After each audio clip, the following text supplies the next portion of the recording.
ni kijiji kinachounganisha Murutabo na Mwivuza na Mgoma. Sasa sisi barabara zote zimekatika. Tunatumia hizo barabara zote ambazo tumezisikia. Hii ya Mtakuja Mwivuza na hii ya kuja Murutabo. Nilikuwa naomba kama kuna uwezekano hii kipande cha kutoka Mtakuja kuingia kuikora Mwivuza kiletwe Kasange, kiunganishe Kasange na Murutabo. Ombi langu ni kwamba kuna mambo mawili. Kuna swala linalohusiana na maji. Ni kwamba swala la maji niombe. Maji na barabara. Naomba kuzungumza kuhusiana na swala la maji. Maji nilikuwa naomba kwamba tuwe tunayapata kwa muda halafu tupunguziwe bei ya dumu. Maana kuna wakati mwingine kuna vijiji vingine wamepunguziwa, unakuta dumu 3 ni shilingi 100, lakini kwa kwetu ni tofauti na hapo. Asante. Upande wa barabara, naomba kuuliza kwamba barabara inalikizwa miaka mingapi? Ukija kuangalia swala la barabara ya Kasanje ina miaka mingi haitengenezwi. Na huku chini kuna barabara inayotoka Kirusha inakuja huko Murutabo na Kasanje. Ina miaka mingi haitengenezwi. Barabara ya kwetu hapa katikati kwenda kwa Manyagu ina miaka mingi haitengenezwi. Naomba kuomba kwamba iwe inatengenezwa kwa wakati wenyewe. Asante. NIDA walipo tuweka kwenye mfumo wa NIDA kila raia wa Tanzania, mwanzoni mimi nilipata NIDA na mke wangu alikuwa amejaza na utaratibu tulikuwa tumefuata. Kwa hiyo NIDA zilipokuja mimi nilipata, lakini kwenye familia yangu mke wangu hajapata.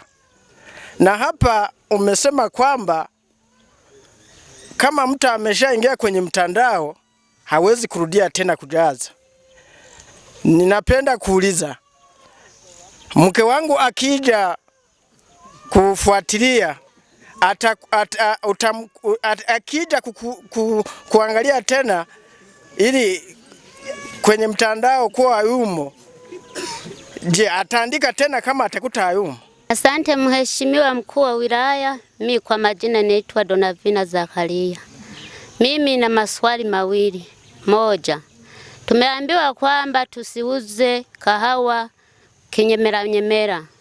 Wakati sisi maskini tunapovuna ili tupate nguvu kazi, tunauza ndoo ili tupate wafanyakazi wa kutusaidia.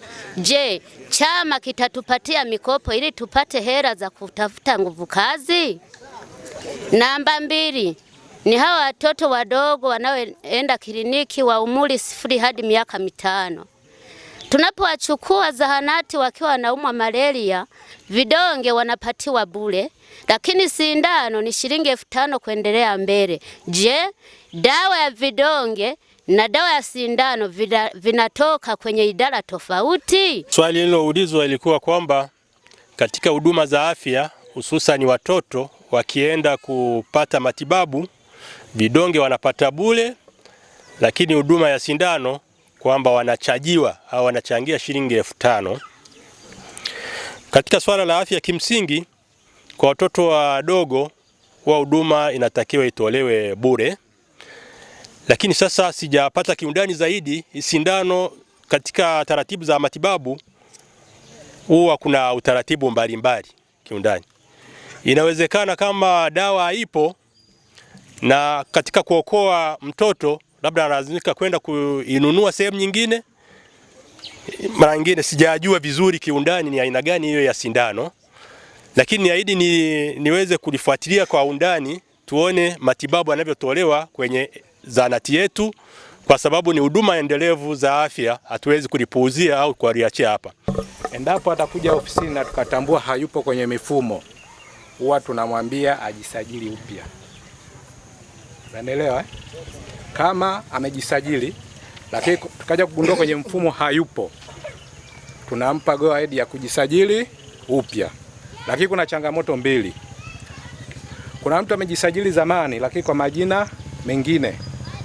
Kwa mfano, mama ametumia majina ya mumewe.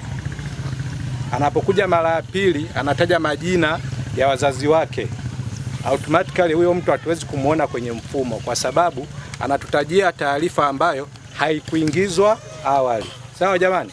Kwa hiyo unapokuja ofisini, taja yale majina ambayo umeyatumia mwanzoni kujisajili ili tuweze kupata urahisi wa kugundua changamoto yako. Sawa? Lakini pia kuna orodha tulishaikabidhi kwa mtendaji kata aishushe mpaka kwa uongozi wa kijiji. Ina changamoto, yani maombi yote yenye changamoto yalishaletwa huko. Kwa hiyo yote atakayepata nafasi hiyo basi apite kwenye ofisi yake ya kijiji kuangalia kama yupo kwenye hiyo orodha. Akiwemo achukue fomu ajaze, aambatanishe vile viambata ambavyo nimevitaja ili aje wilayani pale tutatue changamoto yake.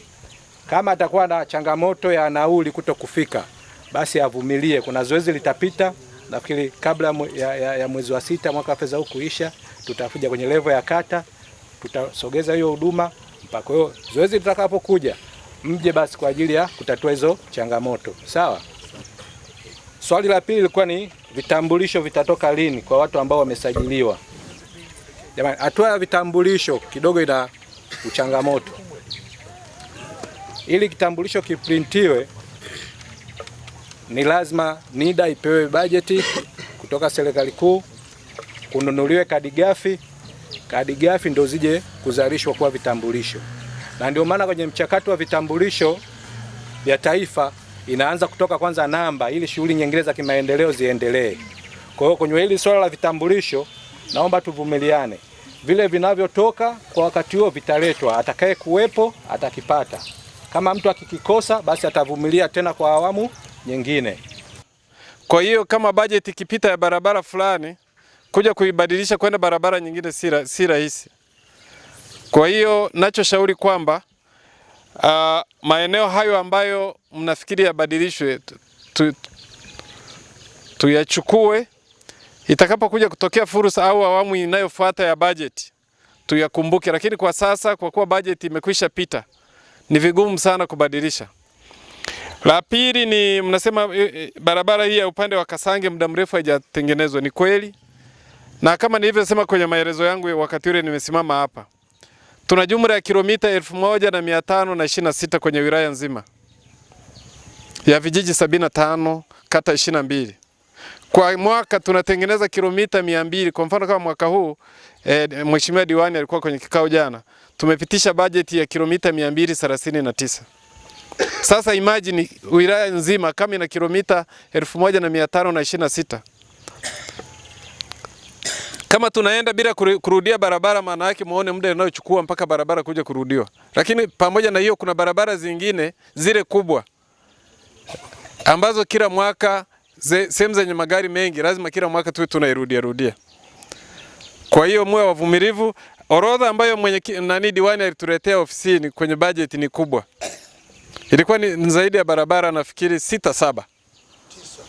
Zilikuwa 9.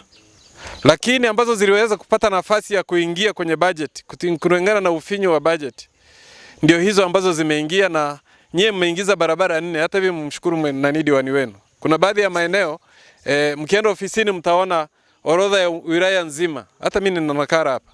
Utaona baadhi ya kata imeingia barabara moja tu.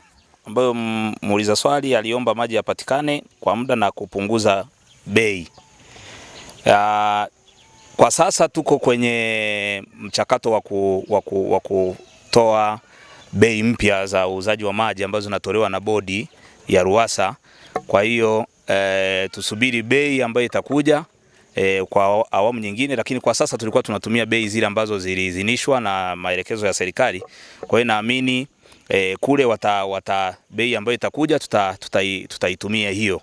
Kwa hiyo muuliza swali kuhusu kupunguziwa bei, ngoja tusubiri tuone maelekezo yatakujaje, na baada ya hapo tutaweza kutumia hiyo bei ambayo itatolewa. Swali la kitengule cha Kasange ilikuwa ni hoja ya msingi ya kwako. Kiteule cha Kasange, na swali ambalo tulipata kwa mwananchi ni swali la kitongoji cha Gwamanyago. Mheshimiwa Mwenyekiti, nipende kutoa ahadi kwako mbele ya kikao hichi cha kijiji cha Kasange, kama ambavyo tulivyofanya kwa kiteule cha Mugoma. Timu yetu ya wataalamu wa masavea watakuja kupima umbali, kujua ili kiteule chetu cha Jeshi la Wananchi wa Tanzania kiweze kupata umeme kinahitaji nguzo ngapi, kwa sababu kwa Mugoma tayari tunafahamu kinahitaji nguzo ngapi. Swali la pili ni swali la mwananchi, alisema kitongoji cha Gwamanyago hakina umeme, kimesahaulika. Swali hili ningependa kulijibu kwa namna ifuatavyo. Ndugu zangu wana Kasange na wanakata ya Kirusha, kata yetu ya Kirusha yenye vijiji vinne ilikuwa na kijiji kimoja tu chenye umeme ambacho ni Mwivuza. Yaani 2020 mpaka 2025 kata ya Mwivuza, kata ya Kirusha ilikuwa ina kijiji kimoja tu chenye umeme. Lakini serikali ya Daktari Samia Suluhu Hassan ikaleta miradi ya umeme vijiji 3 ambavyo ni Murutabo, Kasange na Kirusha yenyewe. Vijiji hivi vyote vimewashiwa umeme awamu hii, mradi wa REA 3 round 2. Na tunapowasha umeme kwenye kijiji, tunawasha umeme kwenye makao makuu ya kijiji. Na kijiji lazima kiwe kina vitongoji. Kwa hiyo tukiwasha umeme, tutawasha umeme kwenye kila kitongoji ambacho ni makao makuu ya kijiji. Kwa hiyo vitongoji vingine vitasubiria miradi mingine ya umeme. Na ndugu zangu wana Kirusha na wana Kasange, miradi ya umeme, ya usambazaji umeme vitongojini ni mingi na itakuja mingi. Kama mnavyoona nilivyoeleza awali, tumepata mradi wa kusambaza umeme kitongoji cha Murutabo, kijiji cha Kirusha, kijiji cha Murutabo, kata ya Kirusha, kitongoji cha Kumuyage, mradi wa Hamlet Electrification Project, yani mradi wa usambazaji umeme kwenye vitongoji. Kwa hiyo kuna miradi mingine ndugu zangu inakuja, vitongoji vingine ambavyo havina umeme havitasahaulika na havijasahaulika. Tunaomba uvumilivu wenu. Miradi iko mingi inakuja na kila kitongoji kitawashiwa umeme. Awamu ya sasa ya serikali ni kuwasha umeme vitongoji vyote ambavyo havina umeme, kwa sababu tushamaliza kuwasha umeme vijiji vyote ambavyo havikuwa na umeme. Naomba kuwasilisha Mheshimiwa Mwenyekiti. Ilikuwa ni swali moja la mama aliyekuwa anazungumzia swala la Butura, kwa maana ya uuzaji wa kahawa katika mfumo ambao sio rasmi. Ni kweli kwamba serikali liliona hilo, kwamba moja ya mambo yanayosababisha watu wauze Butura ni pamoja na changamoto za kiuchumi, wakati mtu tayari ameshavuna kahawa yake. Ikaidhinisha vyama vya ushirika vyote vianzishe chombo ambacho kinaitwa SACCOS. Na bahati nzuri chama chetu cha ushirika cha Ngara Farmers kikaanzisha hiki chombo cha SACCOS, na miongoni mwenu hapa Kasange naamini ni wanachama wa SACCOS, ili pale unapopata changamoto ya kiuchumi, una kahawa zako, usiweze kuziuza kwa mfumo ambao sio rasmi, ufike kwenye chombo hiki cha SACCOS uweze kupata uwezeshaji kutatua changamoto zako, na baadaye uuze kahawa yako kwa bei ambayo ni nzuri na ambayo itakunufaisha wewe. Unapouza kahawa kwa mifumo ambayo sio rasmi, hii Butura, manake unapelekea kupunjwa na wale wanunuzi, wananunua kwa bei ndogo. Nitolee mfano, msimu uliopita kahawa imeuzwa bei ya kilo shilingi 1500 mpaka 1500, lakini kwenye Butura huku ukizunguka watu wanauza Butura mpaka shilingi 2000. Unaona hasara anayoipata mkulima ni kubwa. Kwa hiyo serikali inapambana ili wewe mkulima uweze kunufaika na shughuli unayoifanya.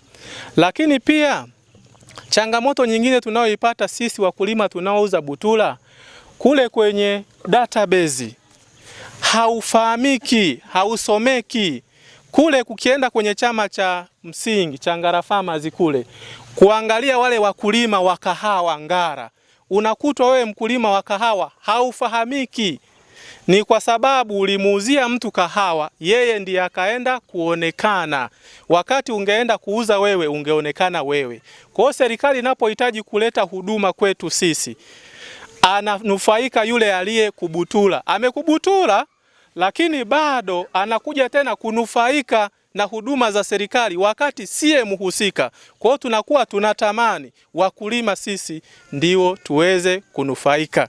Naomba niendelee kukazia, Butura hairuhusiwi, ndugu zangu wana Kasange. Mtazamaji wa Dar es Salaam Tanzania TV, na hii ni mwendelezo wa mikutano ya mkuu wa wilaya Ngara Kanali Mathias Kahabi kwa lengo tu la kujua na kutatua kero mbalimbali za wananchi zinazotokea, lakini kama mnavyoona wananchi wengi wameweza kutoa kero zao na zimeweza kujibiwa na wahusika wa idara mbalimbali.